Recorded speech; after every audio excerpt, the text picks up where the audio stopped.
I'm still mad, of course. This dude's trying to steal from me. I get out the car, and he's like, oh shit, you got out the car.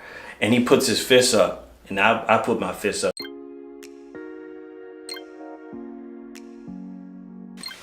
All right, so this is the story of how I convinced a robber to steal an iPad instead of a car. This happened in 2012, right after I graduated from college in 2011 from the University of Maryland, as you can see. So I got this job at a place called Ace Marketing. I don't know if they're gonna mind. I mean, they're not a company anymore, so it's whatever. And it was like a door-to-door job, door-to-door, like knocking to get people to sign up for a charity. It's like $25 a month to support a kid in need in other countries. I had done like Silver Spring, Maryland, and this was like my first week in Northeast DC was where like they had assigned me. So I was having a rough week, man. I was like knocking on doors. I didn't get any like signups that week, like no money if you don't get signups. It was rough, and I didn't get any that morning. So I came back to my car for lunch. The car was a white Dodge Charger, white 2009 Dodge Charger, like nice car, my first car that I ever had. And as soon as I get in, I don't know why I didn't lock the door. There's a dude in a mask, like scrawny dude with like a ski mask on. He opens the door and he grabs my tie, because I'm wearing a tie. Like he grabs the tie, he's like, get out the car. Get it, I'm taking your car. I don't get out the car. You looked at dead in the eyes. I just did not obey what he was telling me to do. I was like, you got that frustration in you from a long work day.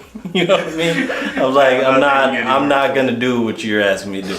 So I didn't get out of the car, and we just started arguing. Basically, I was like, nah, what you mean? What are you talking about? Like, no, I'm not getting out of the car. And it turns into a negotiation basically, because I'm in like a sales mentality of like trying to sell people on signing up for something all day. So I try to convince him to take something else in the car. Like I have a classic iPod. I try to get him to take that. It's like, it's not that expensive, so I wouldn't really care. He's not going for that. I had a Garmin GPS. I tried to get him to take that. He didn't want that. He looks at the iPad that I'm using to sign people up. It's expensive, but he wants that. So he reaches in, he grabs my iPad, and he's like, all right, I'm gonna take this iPad. And he closes my door and he's walking away, right? I'm still mad, of course. This dude's trying to steal from me. I get out the car and he's like, oh shit, you got out the car. And he puts his fist up. And I put my fist up, so now we like squaring off, we're about to fight, right? So I make a quick calculation in my head, like, if I lose this fight, he's gonna take the car and the iPad, and I'm gonna lose this fight to like a high school kid. Or he might have a knife or a gun. I'm sure he didn't though, otherwise he probably would have used it. So I let it go. I let him take the iPad. And then the company I worked for forced me to pay for the iPad out of my paycheck. And they didn't pay me $400 from a paycheck. They, like, after people didn't work there, like sometimes they just wouldn't pay people. It was like a shady company. Okay. So I had to file a complaint with the Department of Labor to get that money back. And then when I went to go get the money back, I showed up in the office and he was mad at me. He was trying to gaslight me. For getting robbed. He's like, I got robbed. You made me pay for it and you didn't pay me $400 and now you're mad at me, bro. He's like, I invited you to my house. How could you do this to me? It was like, nah, man, like, give me my money. Did he not believe you? Or was it just... No, they believed me. It's just like policy, like if something happens to iPad, even if you got robbed or died, like you have to pay for it. It's standard no matter what. Yeah.